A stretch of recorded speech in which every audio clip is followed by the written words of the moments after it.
engine notes rising for the final time this season. And let's get ourselves going, and let's see who gets the perfect getaway. De Corps gets a good one. Great start, though, from the second row that we see as well here, as De Corps now under pressure from Partington. Orozco gets one again. 3 wide they'll go in towards the rectum. The driver of Diogo Oliveira. DRS will be so crucial heading out in towards these later laps in this event. Connery, let's go 3 wide down towards turn number 1.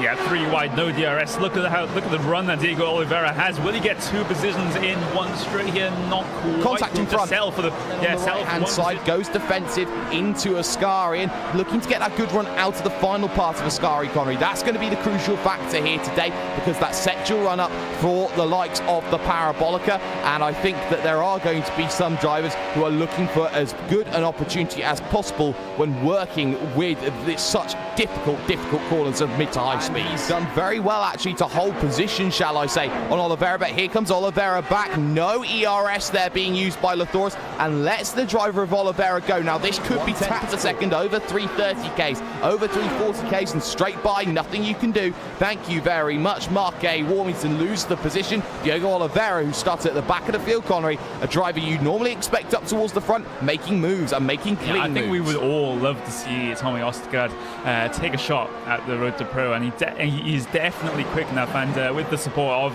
of his new team in Positive Sim Racing, then that is definitely a possibility. And I gotta say, Positive Sim Racing has been Diogo Oliveira actually just behind, looking to join the party, so he'll get the double toe as they head down the front straight once again. The weave may look to begin. There's Lamoureux making the move. Ugolotti's going to be powerless to Oliveira as well, so Diogo Oliveira down the inside of 1 may look for a second here. Room being given here by that driver Lamoureux, who is now stuck on the chicane, and look at how it's bottlenecked all the way up, because now into play is Warmington and Winkler in the Core Sim Racing machine, but Oliveira side by side through Curva Grande, and Lamoureux is not going to have too much to fight back with. Will he have anything into the Della Roggia? Answer is going to be no. Oliveira, masterclass.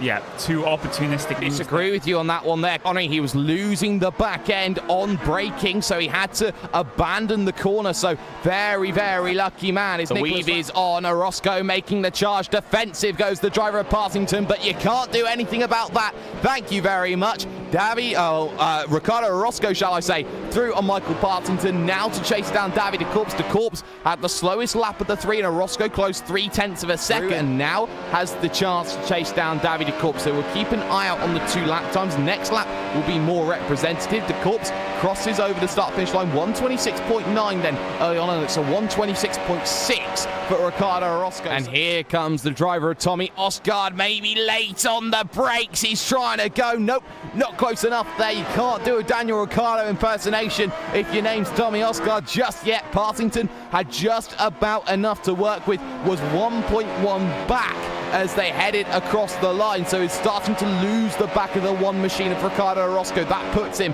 under pressure now from Tommy Ostergaard, and it could mean Positive Sim Racing 2-3 that we could be seeing out on circuit just before the pit stop window. If I was Michael Partington now, I'd decide to dive in to get himself the opportunity. Orozco dives down onto the lane then from 2nd position overall, and Ostergaard will follow, so Positive Sim Racing hitting their numbers. Eyes on Calistani, will he follow as well on lap number 24? I would suggest that I think they are. Positive going early, and they have a clear strategy, Connery. Winkler here, and actually Maddick Winkler's going to get past. Dave Robson coming down into Rettifilio, very close on the brakes, but Maddick Winkler is just going to make his way through on the little bit of traffic that he encountered there. Side by side though between Ostergaard and Carl Winkler. Ostergaard right around the outside of Curva Grande.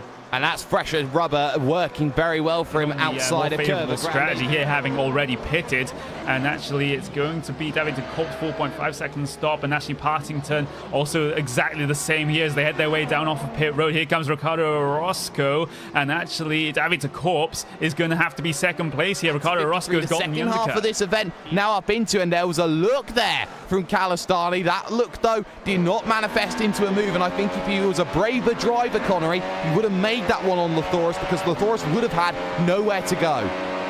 He wouldn't, but here comes the run up into Parabolica now as he takes the inside line here for the long sweeping right hand, and will take the position. In fact, down towards turn number 1, it's almost a mirror image of a few laps ago, but Oliveira definitely doesn't want it to be exact mirror image because he's through this time.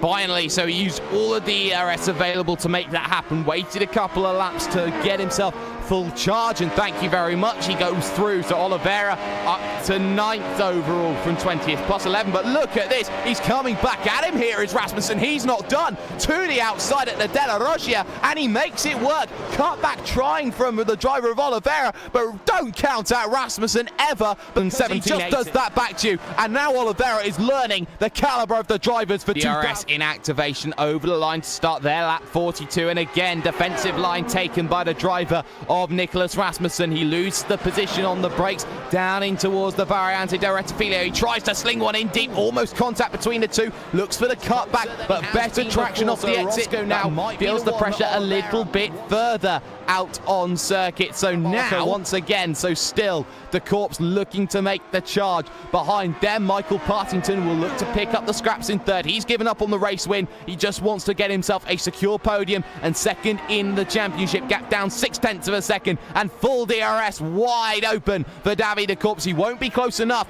but now there is a physical threat behind the driver of Ricardo Roscoe. He will now see all over the back of his mirrors the white and blue of Orion colours. Try and make that move. Now watch the timer at 0.4 of a second. The gap is right now. That will close to 3. That will close to 2. That will close to 1. To the left-hand side of the circuit he goes. Orozco tries to pinch him to the outside, and around the outside they go. Vehicle off in front of them in the form of Caleb Petri. He'll get out of the way. Good hold by Ricardo Orozco. No traction on the exit for Davide Corps, and that was opportunity 1 gone. Now for Davide Corps, who's within 0.3 of a second. Surely he's got to make it happen now. He'll do it the long way round again, and Orozco will fall back into line. Too late, and no, he goes straight on. He goes straight on. He missed his point. Did the driver of Davide Corps. Here's the slowdown. He will look to take all of it right now, and thank you very much. Back through goes Ricardo Orozco. The Corps was too eager, thought it was done too early, missed his point. 4 to go when they cross the line. Yep, and he's only got 4 laps left in this race to be able to do it. This is really the only battle that we're looking at on track right now. And this is where Orozco has been more patient, has been a little bit more tactically okay, and the mistake, the rashness from Davide Corps has been enough, and I think